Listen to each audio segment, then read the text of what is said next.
listeners, and welcome to Grow Out of It, a show about laughing at, learning from, and loving our creative childhood selves. I'm your best friend, Emily Holman. And I'm your best friend, Erica Scott. Felt so weird. That did feel kind of weird. I'm sure once we say it enough times, it'll be natural. It feels weird saying your own name. I don't know why that is. Oh, are we cussing in this? Yes. Okay, good. I figured, but I felt like I can't not like. It loses the impact if you filter yourself. Right? It really does. Why can't you understand that, Mom? So this show is about basically going through all of our old like creative endeavors, such as our writing and our art, and doing a dramatic reading of it to really get the full cringe effect from it. It's gonna be a cringe fest. Yeah. Yes, it is. Tearing it apart and then gently holding it and loving it and talking about what we learned from it and how we are better people now because we had to go through that phase. Oh. Most of this is going to be about writing because it's an audio media and it's easier to go through writing that way. But we will be talking about music and other creative endeavors such as web design, just any sort of thing that is tangentially related to this show. Because I feel like there's a lot to explore with, going back to like our past cringy selves and being like, oh my God, this is super embarrassing. Really just putting salt in those wounds. Yeah. That are still open. Really making just a little. But there's also like a nostalgic sort of poor innocent me didn't know how to indent paragraphs. Or develop a plot in any way. And really just any form of writing in general. But like I said, I'm Emily Holman. This is Erica Scott. We have been best friends since second grade. Second grade, yeah. It's when you moved here, I think. Yeah, I moved to Cape Girardeau, Missouri as a wee 7-year-old. And I believe it was like the first day of school and you were sitting nearby and it was just like, do you want to be friends? Okay. I wish we could do that in real life now. I remember we were best friends, and one time I got mad at you and you walked by my desk and you were like going to sharpen your pencil, but that was like your sly way of like coming to talk to me on the way back to your desk. Looking back, that's probably the most obvious thing anyone ever does. But you walked by my desk and like behind me you were like, hey, are we still sisters? And I was like, yeah, we're still sisters. And that's when I knew you'd be my best friend until the day I died. Yeah, you're stuck with me. You don't have a choice anymore. Too bad, sucker. You know too much. But now we're I almost said in college. We are college graduates now. It's a recent development, so that's fair. Yeah. We just graduated like last week. I just got a Bachelor of Science in Environmental Science from the University of Missouri. And Erica, what was your thing again?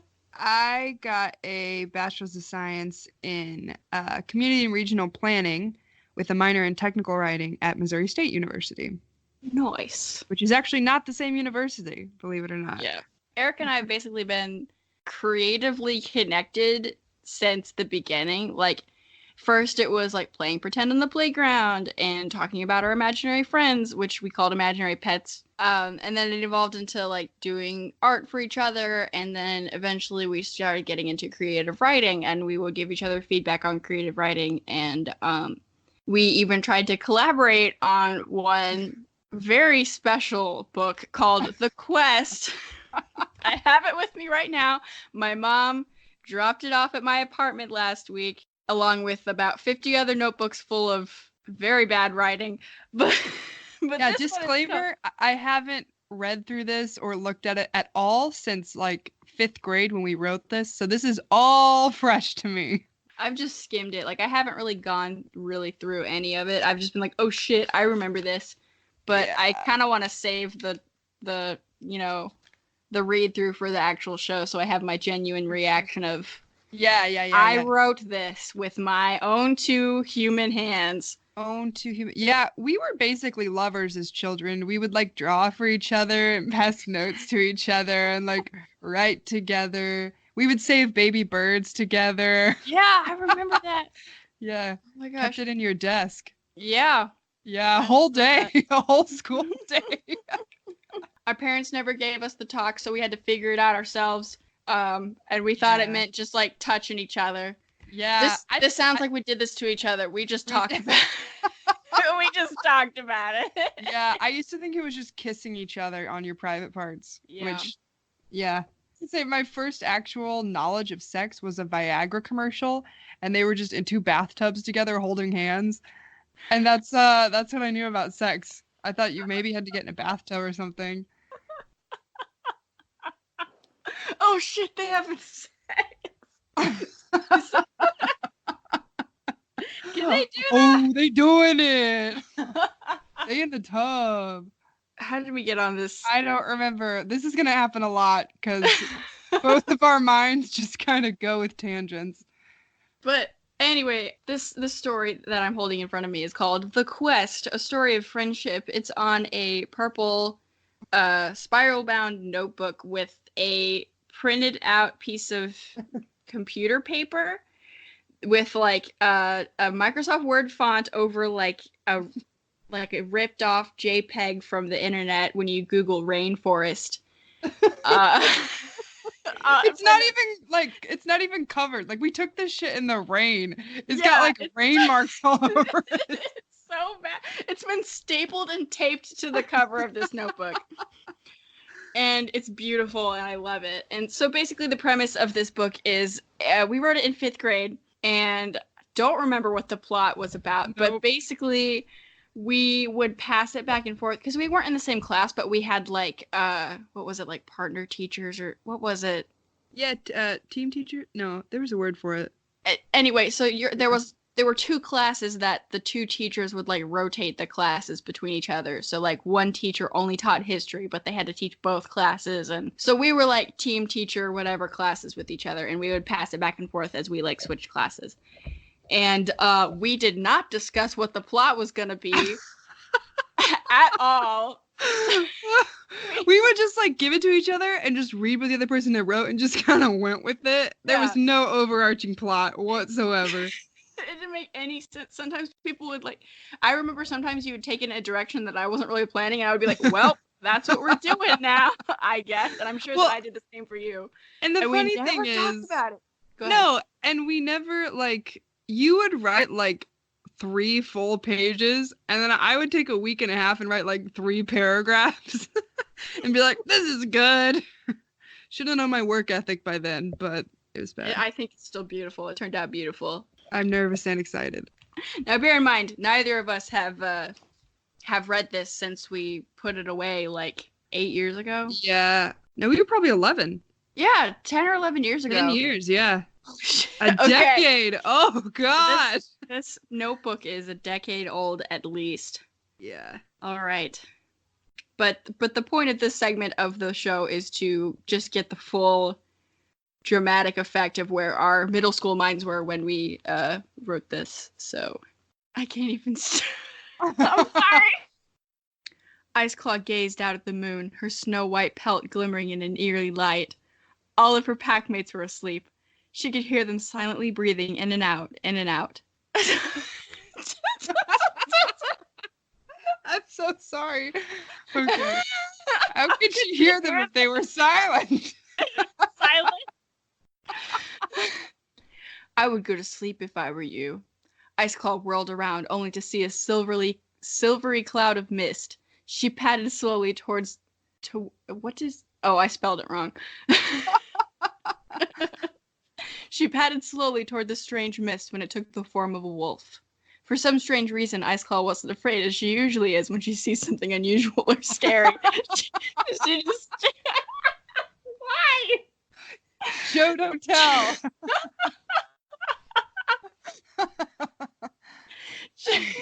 She felt comforted by this mist.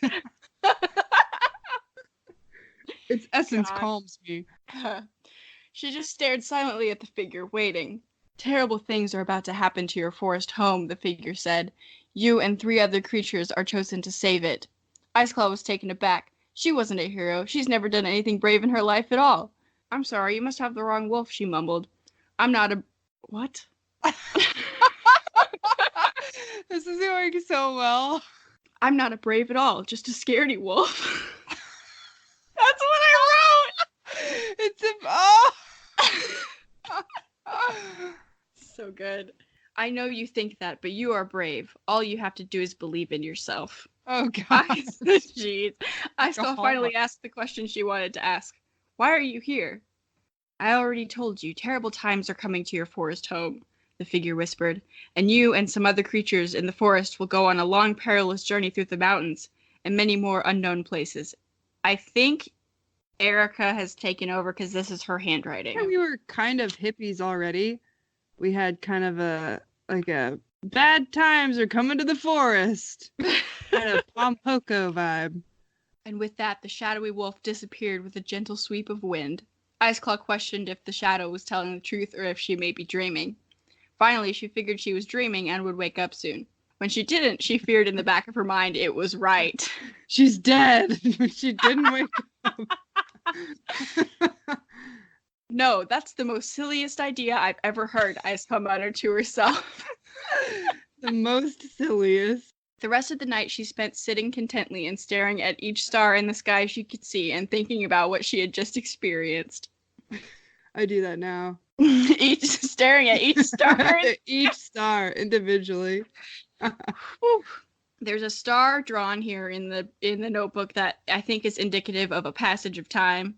It's those little like grungy looking stars that you see on Hot Topic pants, or used to see, the little like paneled looking. Oh yeah, with like the shadowed. Yeah, every kid drew them on their notebook. Anyway, Iceclaw woke up in the morning by a prodding in her ribs. The strange misty figure was back. Iceclaw blearily rubbed her eyes, yawned, and looked around. How did she do that with anyway? Did you take over again? Yes, this is my handwriting. Oh boy. All of her packmates were still asleep.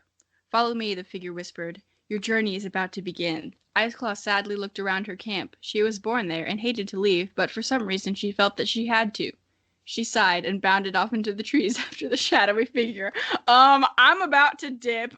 Bye. I lived here my whole life, but I guess I'll follow this stranger I met. Oh, so it's not like she's going to leave forever. She's not like going to commit suicide or something. Like she's gonna be back. It's a long, perilous quest. I mean, well, I guess that's true. I like that she, without any hesitation, was like, "Cool, a shadowy figure, and I'll just, yeah, we'll go on a quest together with no one else." The figure was very fast. Iceclaw was breathing heavily as she followed it. She dodged trees, leapt over bushes, and got several cuts and bruises as she chased the figure. They stopped abruptly at a large bluish-gray stone. Iceclaw looked quizzically at it when suddenly a huge winged creature cast a shadow from above her. She looked up, more closely this time, and noticed the creature had scales, had a silver body, dark blue wings, and deep, piercing blue eyes. Oh, you looked really close. Okay, this is back in Erica handwriting. Oh, jeez. The creature landed with a thud that made Iceclaw's paws quiver. She tucked her tail between her legs in fear.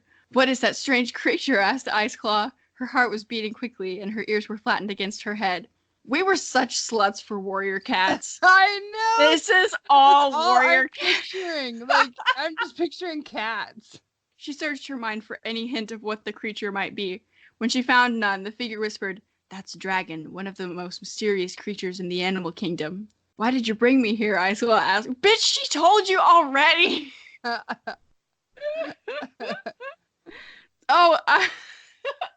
I answered my own question. Why did you bring me here? Iceclaw asked. Didn't you hear a word I said last night? The figure whispered calmly. Okay. She's like, didn't you hear a word I said last night? Didn't you hear a word I said last night? The figure whispered calmly, but Iceclaw could tell it was getting frustrated. This is so many emotions. I also like that the figure was like, follow me, and then Iceclaw had to like run for her life to catch up with it. Like she got like bruises and scratches. Oh, jeez. It is your destiny to save the forest along with 3 others, and I bet they are as bewildered as you are. Then if the dragon is one of the 3, where are the others? She asked worriedly. They'll be here, just wait, replied the figure. As it spoke, a much smaller creature emerged from a clump of ferns. Iceclaw felt the hair on the back of her neck rise. I think this is my handwriting now. She noticed the small creature was surprisingly calm around the dragon. Then she noticed another shadowy figure behind the creature. It must have been warned about the dragon. Iceclaw relaxed and her fur lay flat again. What's that? She asked the figure, gesturing towards the small creature with the long tail. That is called a cat. They look timid and harmless. She'd never seen a cat before in her life. Oh, that is called a cat.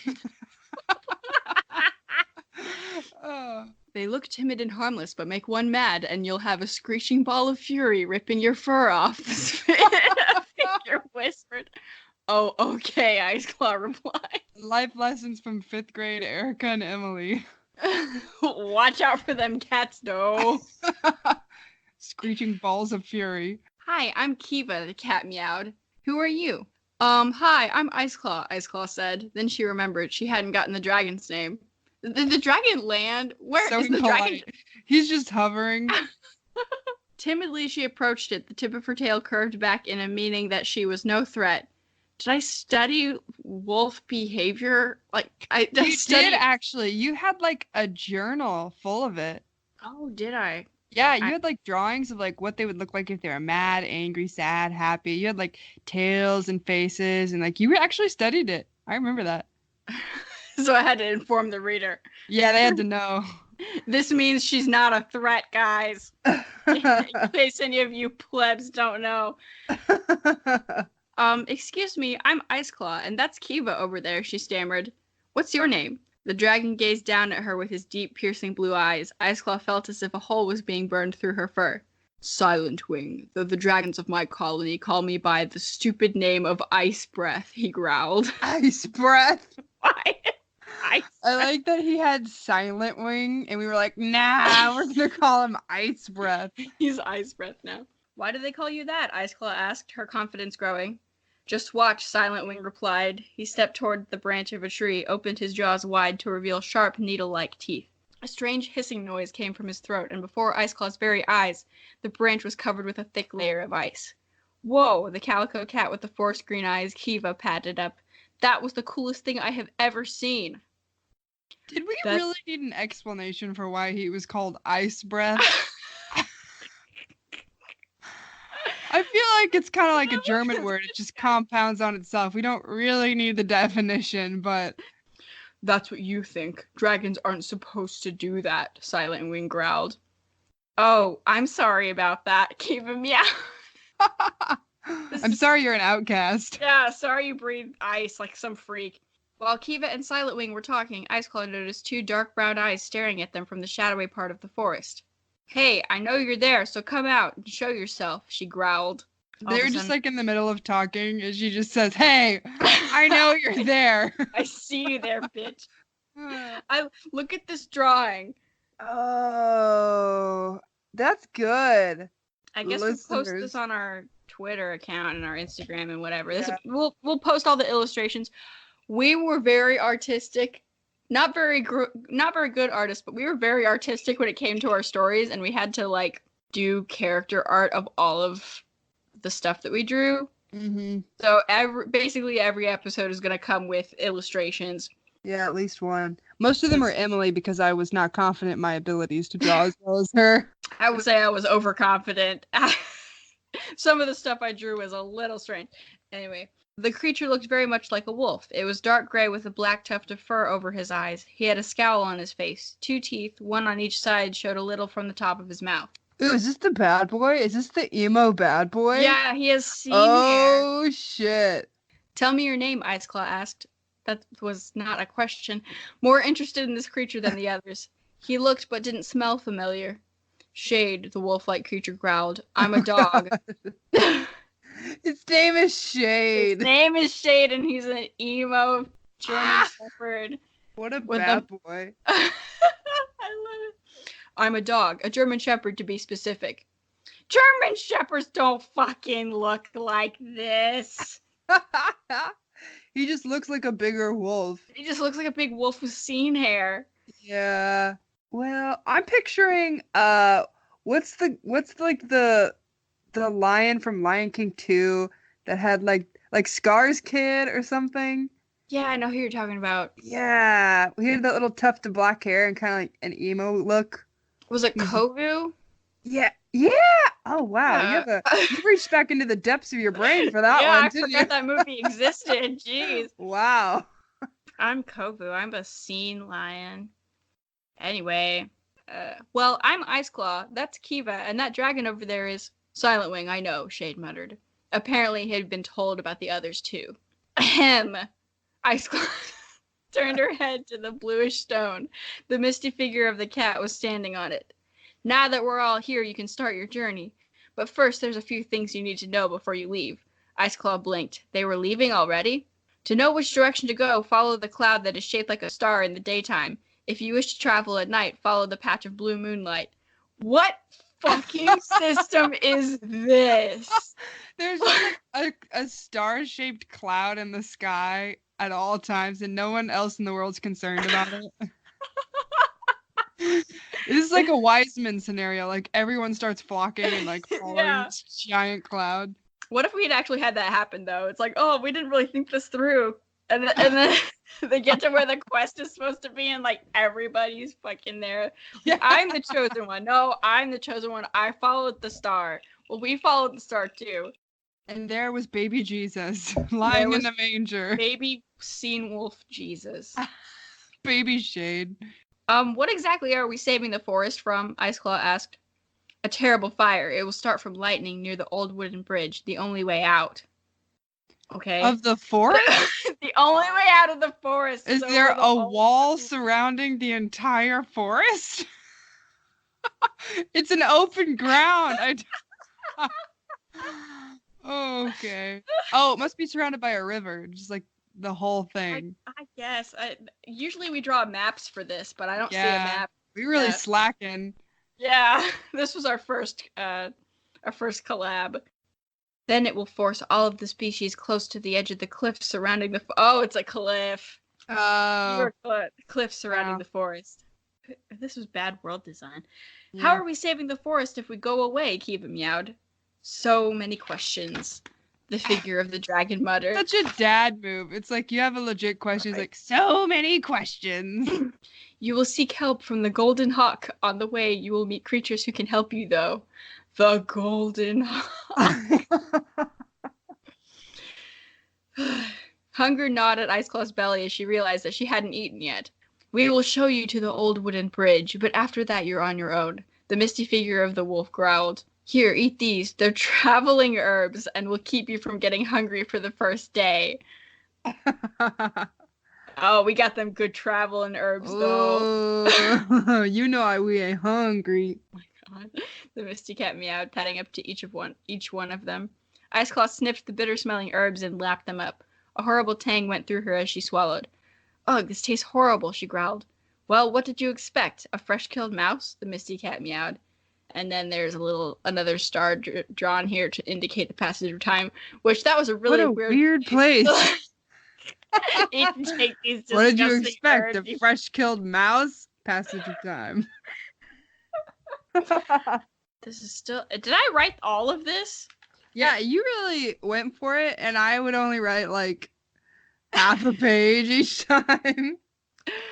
Oh, jeez. They were all at the old wooden bridge. It turned out that it was older than they thought. Several planks had fallen out, and the only one light enough to cross was Kiva. I am not crossing that old bridge. No, I'm not, she hissed. That must have been me. Did I write that? No, I wrote that. Oh, really? Yeah. No, I'm not. She snaps. Silent Wing suddenly picked Kiva up. Hey, put me down. What are you doing? She yelled. Silent Wing just smiled and flew over to the other side, gently setting her down. If he could do that the whole time, what? Why is the bridge the only way out?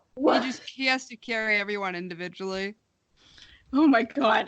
There's got to be other dragons though. Oh, so many plot holes. God, we did not think this through. Silent Wing just smiled and flew over to the other side, gently setting her down. Great idea, the Misty Dragon exclaimed. So these misty figures are not, like, all-knowing. Wait, there's a Misty Dragon, too? I thought there was just a Misty Wolf.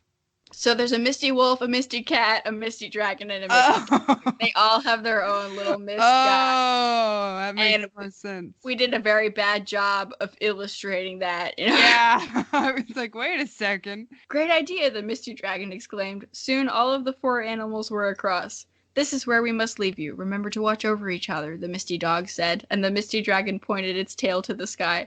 There was a flash of white light. A star-shaped cloud appeared in the sky. Remember, in times of trouble, unite as one.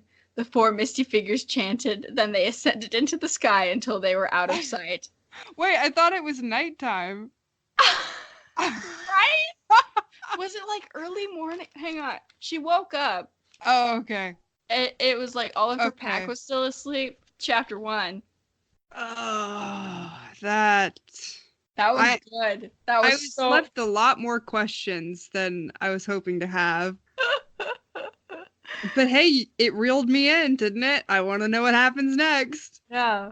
Oh, I don't even know what to say about that. So fucking much of this is ripped off from the Warrior Cat series. Erin Hunter shaped all of my writing style for like all of middle school and some of junior high. She didn't even know it. Yeah, I guess we kind of worshipped her in a weird way. Yeah, I still have like 8 of her books. Just like I didn't own any of them, but I checked them out from the library obsessively. Yeah. But like the fact that we didn't even like talk about the plot or anything was just so funny to me. Yeah, I kind of want to know where it would have taken it, honestly. If you just, you don't inform either person of the plot, it's just, that's got to take it to kind of a fun place. Yeah, either that or it'll like end up with people arguing over where they want it to go, and then it's. Yeah. But I think we just eventually stopped writing because it just like hit a wall, or we lost interest, or maybe it was summer vacation or something. I don't know. I think it was summer vacation, if I remember right, because we had because this was 5th grade, and we had both also each written our own books. And it was right after that. Like, I'd written the dragon one that you were illustrating for, and I think you wrote one too, didn't you? I think this was the first time, like, before we had written, like, our own stuff for ourselves or for creative writing class or whatever. But I think this was the first time we were, like, showing other people our writing. Does that make sense? Yeah. Like, I had never really shown any of my writing to anybody until we were like, let's write something together. And then it's like, oh shit, everything I write is going to be viewed and observed by another person. And that put a lot of pressure to be like, how do I make this interesting? Yeah, which is probably why we, like, over-explained a lot and also under-explained a lot at the same time somehow. Yeah. Because, like, oh, she'll get... And a lot of these are, like, assisted by illustrations. So it's like, you can't just because there's a drawing doesn't mean you can't you can't have. But like just the notion of having your work observed by another person really affects like how you do it. Which is funny because nowadays when I write, like even if I just sit down and I say, okay, I'm gonna write in a journal or something, or I'm gonna write, it almost feels like I'm constantly writing as if I'm observed by someone. Like, I'm still kind of careful with what I say, even though I'm, no one's going to read it. Yeah. But I don't know if there's like a kind of a switch that happens maybe somewhere in that time period. You're just like, oh, you just assume someone's going to read it at some point. I don't know. Definitely. I don't want to say it put pressure on us because it wasn't like we were stressed out by our shitty wolf novel. We have to meet our publisher's demands. But I wonder if, like, this would be a lot more interesting point if I were a published author and I could say, yeah, people read my... But, like, I wonder if this is how published authors think when it's like, everything I write is going to be read by people I've never met before. And ripped apart. Mm-hmm. Yeah. But it's also, like, their 800th draft of that. Yeah. For us, this is like, we're writing, these are the words that we're putting on this paper, and by God, we're sticking by them. I don't even know if we showed it to anyone after we kind of fizzled out. I don't even know if my parents read it or anything. Yeah, I don't think we did. I didn't show it to anybody. Yeah. With the stuff that we wrote personally, I know we had a creative writing class that I'm sure we'll discuss later, and we typed it all up, and we even got like printed copies made.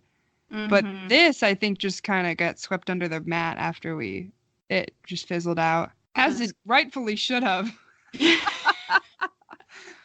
I love it though. I love how bad it is. And Oliver, I was so obsessed with wolves and dragons and cats. Like that was the hyperfixation of my middle school to, I would say, even into high school years. Yeah, it was a weird thing. We both were on that train. Horses. It was originally horses. Yeah, it was horses first. Yeah, we were real horse kids. girls. Yeah, we were horse girls. And then it shifted to like wolves and dragons and cats, and mostly just cats from Warriors. I wasn't like super obsessed with cats, but when I read Warriors, I was like, oh yeah, fuck me, love me a good cat, you know? But yeah. I'm sorry. I opened the page to chapter 2 and I landed on a dialogue that said, "Don't you buffoons remember anything they said?" I like that the whole book is just us reiterating what we've already said and trying to look smart, I guess, to the reader. Like, oh yeah, I know that I forgot, but I'm acknowledging that I forgot what the plot was. Oh my god. Like, yeah, I forgot the plot, but I looked back and I remember it now, and I'm acknowledging we didn't believe in erasing any of the shit we wrote. We just went with it. And it's not like we wrote in pen either. We were just like, this is what we're doing. A lot of the times when I'm writing now, I get so caught up on like whether it's like perfectly readable the first time I write it down, and I get like hung up on, oh, this doesn't make sense, or this doesn't sound good, this doesn't sound natural. But a first draft is a first draft. And as far as first drafts go, this is way longer than most of the projects that I start. Because we didn't give a fuck that we were bad. But still don't. Still don't. That carried over. We're doing it for us, and that's what matters. But you get kind of stuck now. Like, oh, this isn't perfect immediately the first time I do it. And I like that pretty much this is our first real creative endeavor. Was just like, yeah, we're doing it. Yeah, we went pretty far with it. Oh, I've numbered the pages. We made it 40 pages into this notebook. How? I'm kind of impressed considering we were just like for months just passing it back and forth. Yeah. And we still have it. That is impressive. I love it. Yeah. That's good job, 5th grade us. Actually sticking with something. Wish I could do that now. Yeah. Well, I mean, hey, that's what the quest is all about. The story of friendship. That's literally the subtitle on the quest. Story of friendship. A story of friendship. Also, the cover page is like this weird, distorted, dystopian rainforest with scales on the outside somehow. So it's almost dragon-esque. I'm not sure how that's even possible. It's so like we have to post photos of this, but it's just so. This is the most bootleg, like Aaron Hunter rip-off shit. Like it's so good. It's so good. Oh jeez. Well, it's kind of cool to like look inside the mind of your 5th grade self, and just the way that you think of words and like your diction and grammar and how it's. I don't know. It's kind of surreal. I have noticed that, how everybody's always like, said is dead. Don't use the word said. Yeah. The fact that we never fucking use the word said ever is kind of annoying. Like, it's kind of obnoxious. Honestly, I feel like for me, when I write, most of the time I use said because it's not distracting. Yeah, the dialogue flows better. Yeah. Or you could say said adjective. Said quietly. Yeah. Yeah. Yeah, we were like mumbled, growled, snarled. We have meowed in here. That one just doesn't make sense to me.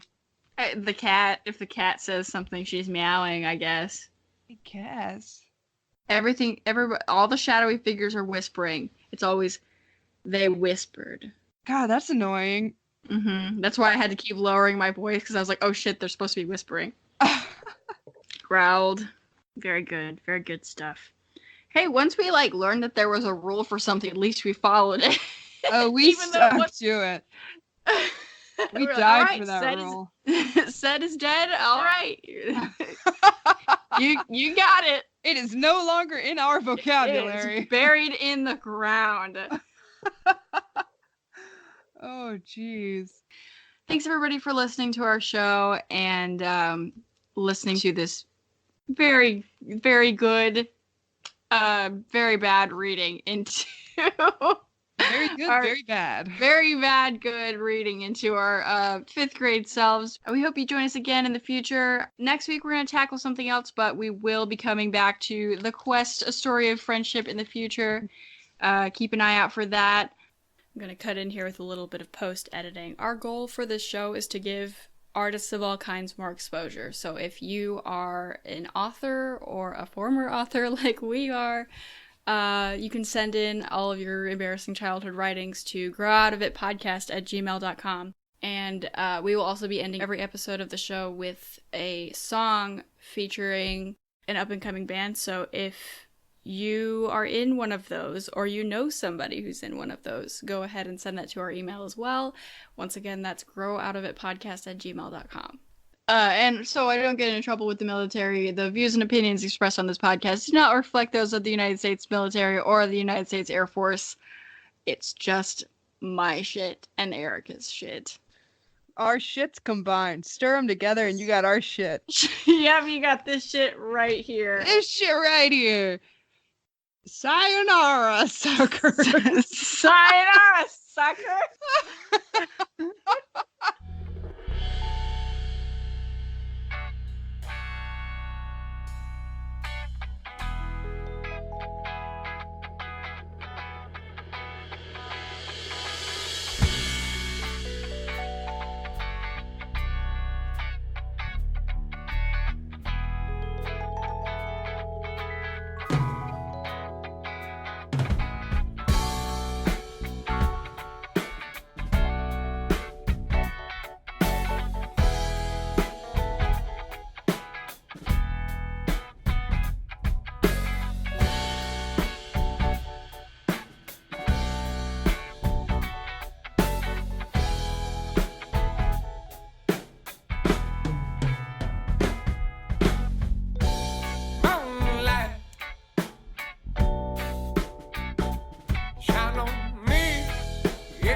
Somebody you like lifts me